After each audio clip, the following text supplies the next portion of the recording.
ആരുടെ പെട്ടകമാണ് നീ വഹിക്കുന്നത്? Whose ark are you carrying? ആരുടെ പെട്ടകമാണ് നീ വഹിക്കുന്നത്?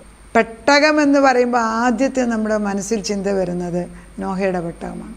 ഏത് കൊച്ചു പിള്ളേരോട് ചോദിച്ചാലും അറിയാം നോഹയുടെ പെട്ടകം എന്താണെന്ന്. അപ്പോൾ നോഹയുടെ പെട്ടകം എന്ന് പറയുമ്പോൾ അന്ന് ദൈവം മനുഷ്യനെ സൃഷ്ടിച്ച് ഉൽപ്പത്തി 6-ാം അധ്യായമായപ്പോഴത്തേക്ക് മനുഷ്യൻ പാപത്തിന് അടിമയായിട്ട് ദൈവം സങ്കടം പറയുക. ഈ മനുഷ്യനെ സൃഷ്ടിച്ചതിന് അവൻ ദുഃഖിക്കുന്നു എന്നാണ് പറയുന്നത്. അങ്ങനെ മനുഷ്യനെ സൃഷ്ടിച്ച് ദുഃഖിച്ചതായ ദൈവം മനുഷ്യനെ ഇല്ലാതാക്കേണ്ടി വരുന്നത്. കാരണം പാപം അത്രമാത്രം പെരുക. ഇപ്പോഴും ആ സ്റ്റേജിലോട്ട് നീങ്ങിയിരിക്കുകയാണ് നമ്മൾ. അങ്ങനെ പാപം പെരുകിയപ്പോൾ ജലപ്രളയം, ജലം അയച്ചിട്ട് അല്ലെങ്കിൽ വെള്ളപ്പൊക്കം മൂലം മനുഷ്യനെ ഇല്ലാതാക്കി. നോഹയുടെ ഭാര്യയും 3 മക്കളും അവരുടെ ഭാര്യമാരും, അങ്ങനെ 8 പേരെയാണ് അന്ന് ദൈവം രക്ഷിച്ചത്. അത് വെള്ളപ്പൊക്കത്തിൽ ആ വെള്ളം മൂലം ഭൂമിയെ നശിപ്പിക്കും. അന്ന് ദൈവം വാഗ്ദത്തം ചെയ്തു, ഇനി ഞാൻ വെള്ളം മൂലം ഒരിക്കലും ഭൂമിയെ നശിപ്പിക്കത്തില്ല. മഴവില്ല് സിഗ്നലായിട്ട് തന്നു, ഉടമ്പടിയായിട്ട് തന്നു. ഇനി എൻ്റെ ഓർമ്മയാണ്, ഞാൻ നിങ്ങളോട് ഇനി എന്നെ ഒരു ഉടമ്പടി തരികയാണ്, ഒരിക്കലും ഞാൻ നിങ്ങളെ വെള്ളം കൊണ്ട് നശിപ്പിക്കത്തില്ല. അല്ലെ എപ്പോഴേ വെള്ളം കൊണ്ട് നമ്മൾ ഭൂമി മുഴുവൻ മുങ്ങിപ്പോകേണ്ടതാണ്. അതാണ് ആദ്യത്തെ പെട്ടകം. പിന്നെ നമ്മൾ പെട്ടകത്തെക്കുറിച്ച് ചിന്തിക്കുമ്പോൾ പെട്ടകത്തെക്കുറിച്ച് പിന്നെ നമ്മുടെ ചിന്തയിൽ വരുന്നത് മോശയുടെ കാലത്താണ്. മോശയുടെ കാലത്ത് ഇസ്രായേൽ ജനത മിസ്രൈമിലേക്ക് വരുമ്പോഴത്തേക്ക് അവർക്ക് ഒരു ആലയമില്ലാത്തതിനാൽ ദൈവത്തിന് ഒരാലയം ഉണ്ടാക്കാൻ ദൈവം തന്നെ ഇൻസ്ട്രക്റ്റ് ചെയ്ത്, അതായത് ഒരു ടെൻറ്റിനകത്ത് കൊണ്ടു നടക്കത്തക്ക വിധത്തിൽ ഒരു മൂവിങ് ടെൻറ്റ് ഉണ്ടാക്കി ഒരു ആർക്ക് അല്ലെങ്കിൽ ഒരു കവനൻ്റ്, ഒരു ഉടമ്പടിയുടെ ഒരു പെട്ടകം അവിടെ ഉണ്ടാക്കി വെച്ചു. ആ പെട്ടകം എങ്ങനെയാണ് ഉണ്ടാക്കേണ്ടതെന്ന് 40 ദിവസം മോശയെ സീനായി മലയുടെ മുകളിൽ കൊണ്ടുപോയി വ്യക്തമായിട്ടും വരച്ച് കാണിച്ചു കൊടുത്ത് 3 പ്രാകാരം, അതായത് 3 സ്ഥലങ്ങൾ, പ്രാകാരം, വിശുദ്ധം, അതിവിശുദ്ധ സ്ഥലം എന്ന് പറഞ്ഞ് 3 സെപ്പറേറ്റായിട്ട് 3 ഘടകമുണ്ടാക്കി അതെങ്ങനെയാണ് ഈ പെട്ടകം ഉണ്ടാക്കേണ്ടതെന്ന് പഠിപ്പിച്ച് ദൈവം തമ്പുരാൻ തന്നെ പണിയിപ്പിച്ചതാണ്.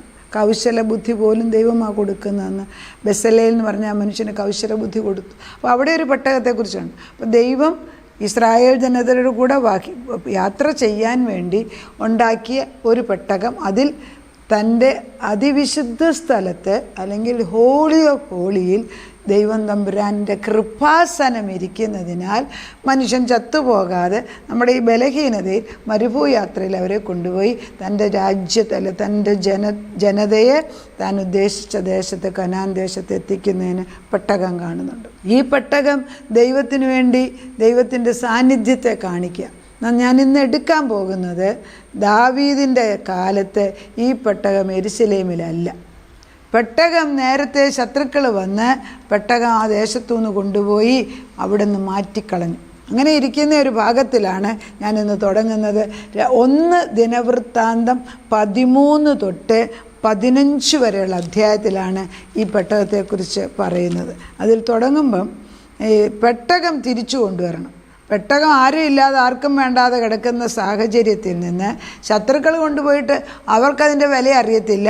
അവിടുന്ന് ഈ പെട്ടകമില്ലാത്തതിൻ്റെ ആ പ്രശ്നം എന്തെന്ന് ദാവീദിന് മനസ്സിലായിട്ട് പെട്ടകം തിരിച്ചു കൊണ്ടുവരാൻ പോകുന്ന അധ്യായങ്ങളാണ് 1 ദിനവൃത്താന്തം 13 തൊട്ട് 15 വരെയുള്ള വാക്യങ്ങളിൽ നമ്മൾ വായിക്കുന്നത്.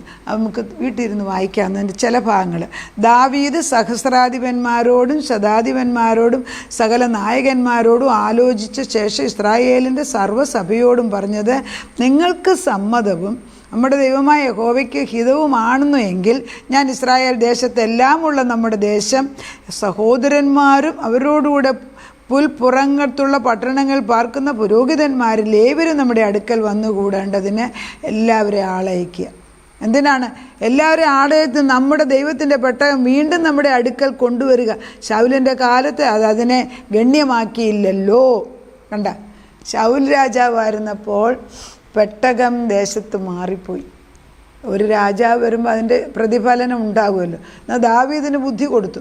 ദാവീദ് ഈ പെട്ടകം തിരിച്ചു കൊണ്ടുവരാൻ വേണ്ടി അവിടെയുള്ള സഹസ്രാധിപന്മാരും അവിടെയുള്ള പ്രമാണികളെയും പുരോഹിതന്മാരെയും ലേവ്യരെയും എല്ലാം വിളിച്ചു കൂട്ടി അവർ ഒരുക്കത്തോടെ ശുദ്ധീകരിച്ചിട്ട് ഒക്കെ തന്നെയാണ് കൊണ്ടുപോകാൻ തീരുമാനിക്കുന്നത്. അങ്ങനെ കൊണ്ടുപോകാൻ തീരുമാനിക്കുമ്പോൾ അവരെന്ത് ചെയ്തു?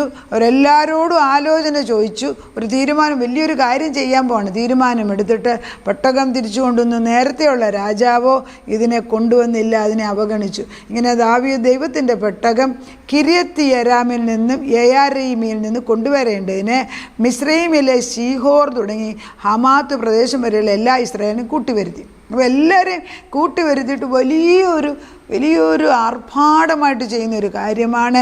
ദൈവത്തിൻ്റെ പെട്ടകത്തിന് അതിനർഹിക്കുന്ന വില കൊടുത്ത് തന്നെയാണ് ദാവീദ് പെട്ടകം കിര്യത്ത്-യെയാരീമിൽ നിന്ന് തിരിച്ചു കൊണ്ടുവന്ന് യെരുശലേമിൽ കൊണ്ടുവരാൻ പ്ലാനിടുന്നു. അവരവന് പ്ലാൻ ചെയ്യുക തന്നെയല്ല, അവർ ഈ പെട്ടകം അബീനാദാബിൻ്റെ വീട്ടിൽ നിന്ന് ഒരു പുതിയ വണ്ടിയിൽ കയറ്റി ഉസ്സയും അഹ്യോവും വണ്ടി തെളിച്ചു. ഉസ്സയെന്ന് പറയുന്ന ആളും ഉസ്സയും അഹ്യോവും വണ്ടി തെളിക്കാൻ ഇപ്പോൾ എന്താണ് ഈ പെട്ടകമെടുത്തത്?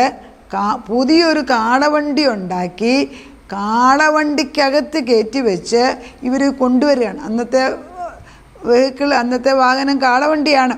നമുക്ക് പറയുന്ന പോലെ കാറും ഒന്നുമില്ല. ആ സമയത്ത് കാളവണ്ടി എടുത്ത് ഉപയോഗിച്ചിട്ട് അത് പുതിയൊരു കാളവണ്ടി ഉണ്ടാക്കി കൊണ്ടുവന്നിട്ട് എന്താ അവർ പറയുന്നത്? എന്തെല്ലാമേ ചെയ്യുന്നത്? എല്ലാ ഇസ്രായേലും ദൈവത്തിൻ്റെ സന്നിധി പൂർണ്ണശക്തിയോടെ പാട്ടുപാടി കിന്നരം, വീണ, തപ്പ്, കൈത്താളം, കാഹളം എന്നീ വാദ്യങ്ങൾ ഘോഷിച്ചുകൊണ്ട് നൃത്തം ചെയ്തു. അപ്പം വളരെ ആർഭാടമായിട്ട് തന്നെയാണ് ഇത് കൊണ്ടുവരുന്നതെന്ന് ഓർക്കണം. എന്നാൽ ഇവർക്കൊരു അബദ്ധം പറ്റിയിട്ടുണ്ട്.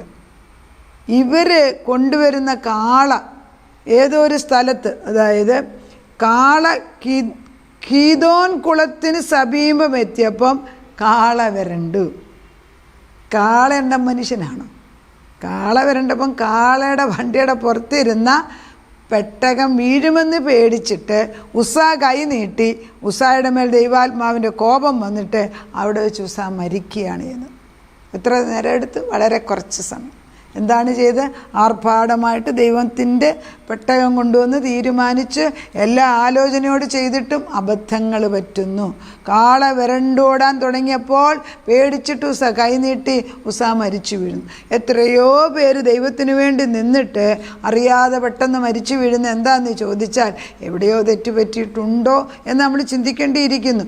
എന്താണ് നീ ചെയ്തത്? ദൈവത്തിന് നമുക്കറിഞ്ഞുകൂടാ. പക്ഷെ ദൈവത്തിൻ്റെ ആത്മാവ് വിവേചിച്ചറിഞ്ഞ് അത് ചെയ്യാനുള്ള കൃപയാണ് നമുക്ക് ആവശ്യം. അതോടുകൂടി ദാവീദ് പറഞ്ഞു, നീ ഈ പെട്ടകം ഇവിടെ തന്നെ ഇരിക്കട്ടെ, എങ്ങും നമ്മൾ കൊണ്ടുപോകുന്നില്ല. കാരണം ഇത് കൊണ്ടുപോകാനുള്ള ധൈര്യം ഇവർക്കില്ല. അതുകൊണ്ട് അവർ ഓബേദ്-ഏദോമിൻ്റെ വീട്ടിലേക്ക് കൊണ്ടുപോയി അവിടെ കൊണ്ട് 3 മാസം ഈ പെട്ടകം വെച്ചിരുന്നു. ഓബേദ്-ഏദോമിൻ്റെ വീട്ടിൽ കൊണ്ട് വെച്ചിട്ട് 3 മാസമേ ആയുള്ളൂ. പക്ഷെ പെട്ടകം ഇരിക്കുന്നിടത്ത് അധികമായ ഐശ്വര്യം, അനുഗ്രഹം വന്നതോടുകൂടി ദാവീദ് തീരുമാനിക്കുന്നു ഈ പെട്ടകം എടുത്ത് യെരുശലേമിലേക്ക് കൊണ്ടുവരാൻ സമയമാണ്. കാലങ്ങൾ നീങ്ങുകയാണ്. അങ്ങനെ വീണ്ടും ദാവീദ് വളരെ ആലോചനയോടുകൂടി ഇപ്രാവശ്യം ദൈവത്തിൻ്റെ ആത്മാവിൽ പെട്ടകം കൊണ്ടുവരാനായിട്ട് തീരുമാനമെടുക്കുന്നു.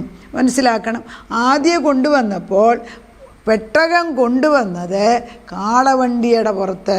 അപ്പോൾ അവർക്ക് മനസ്സിലായി ദൈവം പഴയ നിയമത്തിൽ തോറായിൽ എഴുതിയിരിക്കുന്നത്, നമ്മൾ ജോഷുവയുടെ ബുക്ക് വായിക്കുമ്പോഴും പുറപ്പാട് വായിക്കുമ്പോഴും എല്ലാം ദൈവത്തിൻ്റെ പെട്ടകം പുരോഹിതൻ്റെ തോളിലാണ് വെച്ച് കൊണ്ടുവരേണ്ടത്. എവിടെയാണ് പെട്ടകം വഹിക്കേണ്ടത്? പുരോഹിതൻ്റെ തോളിൽ. ഇവിടെ എവിടെയാണ് കൊണ്ടുവന്നത്? കാളയുടെ പുറത്ത്, കാളവണ്ടിയുടെ പുറത്ത്. ദൈവത്തിൻ്റെ പെട്ടകം വഹിക്കേണ്ടിയ മനുഷ്യൻ കാളയുടെ പുറത്ത് കൊണ്ടുവന്നതിനാൽ ദൈവത്തിൻ്റെ കോപം വന്നിട്ട് കൈ നീട്ടിയവൻ്റെ നേരെ ദൈവത്തിൻ്റെ ആത്മാവ് അതിശക്തമായിട്ട് പ്രവർത്തിച്ചു. അവൻ മരിച്ചു വീണു. അതോടുകൂടി ദാവീദ് പറഞ്ഞു, ഇനി ഞാനിത് ചെയ്യുന്നില്ല, ഇത് എവിടെയെങ്കിലും ഇരിക്കട്ടെ എന്ന് പറഞ്ഞു. അങ്ങനെയാണ് ഈ ഓബേദെന്ന് പറയുന്ന ഓബേദ്-ഏദോമിൻ്റെ വീട്ടിൽ കൊണ്ടുവച്ചു. അവിടെ 3 മാസം അവിടുത്തെ ഐശ്വര്യ അനുഗ്രഹം കണ്ടിട്ട് ദാവീദ് വീണ്ടും തീരുമാനിക്കുകയാണ്, ഞാൻ ഈ പെട്ടകം തിരിച്ചു കൊണ്ടുവരും. ഇനി അപ്പോൾ അവിടെ വീണ്ടും പ്രിപ്പറേഷനാണ്. പഴയ പോലെ തന്നെ എല്ലാവരും ഒരുക്കത്തോടുകൂടി വീണ്ടും വന്ന് അവർ ശുദ്ധീകരണം ചെയ്തിട്ട് ഇപ്രാവശ്യം പെട്ടകം കൊണ്ടുവരാൻ അതീവ ശ്രദ്ധയോടുകൂടിയാണ് അവർ ചെയ്യുന്നത്. അങ്ങനെ നമ്മൾ 15-ാം അധ്യായത്തിൽ വായിക്കുമ്പം ദാവീദ് യഹോവയുടെ പെട്ടകം താൻ അതിന് ഒരുക്കിയ സ്ഥലത്തേക്ക് കൊണ്ടുവരുവാൻ ഇസ്രായേലിനെയും യെരൂശലേമിനെയും കൂട്ടുവരുത്തി. പഴയ പോലെ തന്നെ എല്ലാവരും വിളിച്ചു വരുത്തി. ഇത് രഹസ്യമായിട്ടല്ല ചെയ്യുന്നത്, പരസ്യമായിട്ട് എല്ലാവരും ആലോചിച്ച് ദാവീദ് അഹരോൻ്റെ പുത്രന്മാരെയും ലേവ്യരെയും കൂട്ടിവരുത്തി. പിന്നെ അങ്ങോട്ട് പേരുകളാണ്. എല്ലാവരും എത്ര പേരെ വിളിച്ചു, ആരൊക്കെയാണ് അതിൻ്റെ പ്രമാണികൾ, അവരുടെ എല്ലാം പേരാണ് ഈ 15-ാം അധ്യായത്തിൽ എഴുതിയിരിക്കുന്നത്. എന്നിട്ട് നമ്മൾ 14-ാം വാക്യം ആകുമ്പോഴത്തേക്ക് പറയുന്നു, അങ്ങനെ പുരോഹിതന്മാരും ലേവ്യരും ഇസ്രായേലിൻ്റെ ദൈവമായ യഹോവയുടെ പെട്ടകം കൊണ്ടുവരുവാൻ തങ്ങളെ തന്നെ ശുദ്ധീകരിച്ചു. അത് വളരെ നിർബന്ധമാണ്. ദൈവത്തിന് നമ്മൾ എനിക്ക് കുഴപ്പമൊന്നുമില്ല എന്ന് പറയുന്നവരോട് അങ്ങനെ നമ്മൾ ദിനംപ്രതി ദൈവസന്നിധിയിൽ ശുദ്ധീകരിക്കണം. അറിഞ്ഞോ അറിയാതെയോ പാപങ്ങൾ, ദുഷ്ടപിശാചുക്കൾ ദിനംപ്രതി നമ്മുടെ തലയ്ക്ക് അയച്ചുകൊണ്ടിരിക്കുക. നമ്മുടെ ചിന്തകളിൽ ദൈവത്തിന് വിപരീതമായി, നമ്മുടെ കുഞ്ഞുങ്ങളിൽ നമ്മൾ ദൈവത്തിനെ ചോദ്യം ചെയ്യുന്നത്, അവിശ്വാസം, ദുഷ്ടഹൃദയം, ഇതെല്ലാം എന്നും ഉണ്ടാകാൻ സാധ്യതയുണ്ട്. ഇവരെ തന്നെ ശുദ്ധീകരിച്ചു. ലേവ്യരുടെ പുത്രന്മാർ യഹോവയുടെ വചനപ്രകാരം മോശ കൽപ്പിച്ചതുപോലെ ദൈവത്തിൻ്റെ പെട്ടകത്തെ അതിൻ്റെ തണ്ട് ഉണ്ട്. ഇപ്പോൾ കൽപ്പിച്ചിട്ടില്ലേ, പഴയ നിയമത്തിൽ ഇത് എഴുതിയിട്ടുണ്ട്. ദൈവത്തിൻ്റെ കൽപ്പന പോലെ ഇപ്പോൾ ഇവർ ചെയ്തല്ലോ, ഇപ്പോൾ ഇവർക്ക് തീക്ഷ്ണതയായി. ദൈവത്തിൻ്റെ പെട്ടകത്തിൻ്റെ തണ്ടുകൾ തങ്ങളുടെ ചുമലിൽ കൊണ്ട് ചുമന്നു. പിന്നെ ദാവീദ് ലേവ്യരിലെ പ്രധാനികളോട് വീണ, കിന്നരം, കൈത്താളം എന്നീ വാദ്യങ്ങളെ സന്തോഷനാദം ഉച്ചരിച്ച് ധ്വനിക്കേണ്ടതിന് സംഗീതക്കാരായ തങ്ങളുടെ സഹോദരന്മാരെ നിർത്തുവാൻ. അങ്ങനെ ഒരു പാട്ടും ദൈവത്തിൻ്റെ സ്തുതിപ്പുമായിട്ട് ഈ പ്രാവശ്യം പെട്ടകം സ്ഥലത്തേക്ക് കൊണ്ടുവരും. ദൈവത്തെ സ്തുതിക്കുക, ദൈവം പറയുന്നത് പോലെ ചെയ്യുക. നമുക്കവിടെ നിർത്താം. അടുത്ത ദിവസം എൻ്റെ ബാക്കിയെടുക്കാം. കർത്താവെ, നമുക്ക് പ്രാർത്ഥിക്കാം. കർത്താവെ, നിൻ്റെ സന്നിധിയിൽ ആരുടെ പെട്ടകമാണ് ഞങ്ങൾ വഹിച്ചുകൊണ്ട് നടക്കുന്നത്? ദൈവം, തൻ്റെ ജനത ദൈവത്തെ വഹിച്ചുകൊണ്ട് നടക്കേണ്ടിയവർ ഒരു കാലത്ത് ദൈവത്തെ മറന്ന് സ്വന്തം മക്കളെ അന്യദേവന്മാർക്ക് കുരുതി കഴിച്ച് ബലി കഴിച്ചു കഴിഞ്ഞപ്പോൾ ദൈവത്തിൻ്റെ ഉഗ്രകോപം വന്നിട്ട് ദൈവം ശത്രുപക്ഷത്തേക്ക് അവർക്ക് അവകാശം കൊടുത്ത് ഇസ്രായേൽ ജനതയെ നശിപ്പിക്കുന്ന ഭാഗങ്ങൾ പലയിടത്തുണ്ട്. അങ്ങനെ ഒരു സൈന്യം വന്ന് ഇവരുടെ ഇസ്രായേലിനെ നശിപ്പിച്ചിട്ട് അവരുടെ പെട്ടകം പോലും എടുത്തുകൊണ്ട് പോയി വേറെ എവിടെയോ കൊണ്ട് വെച്ചിരിക്കുകയാണ്. ഇസ്രായേൽ ജനതയ്ക്ക് കൂടെ കൊണ്ടു നടക്കാൻ ഒരു ദൈവം പോലും ഇല്ലാത്ത അവസ്ഥയാണ്. ദൈവത്തിൻ്റെ സാന്നിധ്യം പെട്ടകത്തിലാണോ? അല്ല. പക്ഷേ ദൈവം അന്ന് ദൈവം അവർക്ക് പഴയ നിയമത്തിൽ മോശ മുഖാന്തരം കൊടുത്ത സത്യത്തെ മറന്നിട്ട് അവർ തന്നെത്താനെ ജീവിക്കാൻ തുടങ്ങി. എന്നാൽ ശൗലിൻ്റെ കാലത്ത് പെട്ടകം അവിടെ ഇല്ല. ദാവീദ് രാജാവായപ്പോൾ പെട്ടകം തിരിച്ചു കൊണ്ടുവരാൻ ആലോചിച്ചിട്ട് ഒന്നും നടന്നില്ല. അവർ ദൈവകോപം അവരുടെ മേൽ വരുന്നതായിട്ടും, അതായത് ഓബേദിൻ്റെ വീട്ടിൽ കൊണ്ട് പെട്ടകം വെച്ചതായിട്ടും നമ്മൾ വായിച്ചു. അത് കഴിയുമ്പോൾ കർത്താവ് വീണ്ടും അവരെ തന്നെ ശുദ്ധീകരിച്ച് പെട്ടകം ഇപ്രാവശ്യം പുരോഹിതൻ്റെ തോളിന്മേൽ വെച്ചുകൊണ്ട് അവർ കൊണ്ടുവന്ന് യെരൂശലേമിലേക്ക് കൊണ്ടുവരികയാണ്. ഒരു സ്തോത്രത്തോടും സ്തുതിപ്പോടും സംഗീതത്തോടും കിന്നരത്തോടും വാദ്യങ്ങളോടും കൂടെ ദൈവത്തെ കൊണ്ടുവരാൻ, ദൈവത്തിൻ്റെ ആലയത്തെ കൊണ്ടുവരാൻ വേണ്ടി പരിശ്രമിക്കുന്നതായിട്ട് കാണുന്നു. ദൈവമേ, നിനക്ക് കൊടുക്കേണ്ടതായ ആ വലിയ മഹത്വം, നിനക്ക് ദൈവത്തിൻ്റെ വിശുദ്ധി എന്തെന്ന് മനസ്സിലാക്കി ഞങ്ങളെ തന്നെ ശുദ്ധീകരിച്ചിട്ട് ദൈവം പറയുന്നത് പോലെ മനസ്സിലാക്കാനുള്ള ബുദ്ധി, അത് ചെയ്യാനുള്ള കഴിവ് ഞങ്ങൾക്കും തലമുറകൾക്ക് ഇട്ടു തരണമേ എന്ന് പ്രാർത്ഥിക്കുന്നു. പലപ്പോഴും ദൈവത്തിന് വേണ്ടി തുടങ്ങിയവർ പകുതിക്കിട്ട് ഇട്ടേച്ചു പോകുന്ന ഭയം കൊണ്ടാണ്.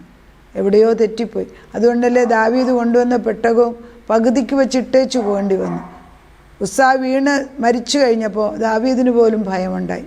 അതുകൊണ്ട് അവരവിടെ നിർത്തിവെച്ചേച്ച് വീണ്ടും കുറേ കാലം കഴിഞ്ഞിട്ട് വീണ്ടും പെട്ടകം കൊണ്ടുവരാൻ തീരുമാനിക്കുമ്പം നീ അവർക്ക് വ്യക്തമായ ഉപദേശം കൊടുത്ത് കൊണ്ടുവരുന്നതായിട്ട് കാണാം. ഞങ്ങളുടെ കുഞ്ഞുങ്ങൾ, ഞങ്ങളുടെ തലമുറകൾ ദൈവത്തിന് വേണ്ടി ജീവിക്കാൻ തുടങ്ങിയിട്ട് പകുതിക്ക് വെച്ച് ഇട്ടച്ചു പോയിട്ടുണ്ടെങ്കിൽ നീ വ്യക്തമായ ഉപദേശം അവർക്ക് കൊടുത്ത് തിരിച്ചു കൊണ്ടുവരാൻ വിശ്വസ്തനാകിയാൽ ഞങ്ങൾ നിന്നെ സ്തുതിക്കുന്നു. ഞങ്ങൾ പ്രാർത്ഥനയോടും ഉപവാസത്തോടും കൂടെ നിൻ്റെ സന്നിധി ഇരിക്കുമ്പോൾ ഞങ്ങളുടെ തലമുറകളെയും ഞങ്ങളുടെ കുടുംബങ്ങളെയും ഞങ്ങളുടെ ദേശത്തെയും വീണ്ടെടുക്കാൻ നീ മതിയായവർ. അങ്ങനെ അവിടുന്ന് ചെയ്യുന്നതിനാൽ സ്തോത്രം. പ്രാർത്ഥനയായിട്ട് ഉത്തരം തന്ന ദൈവത്തിന് നന്ദി. യേശു ക്രിസ്തുവിൻ്റെ പുണ്യനാമത്തിൽ തന്നെ. ആമേൻ.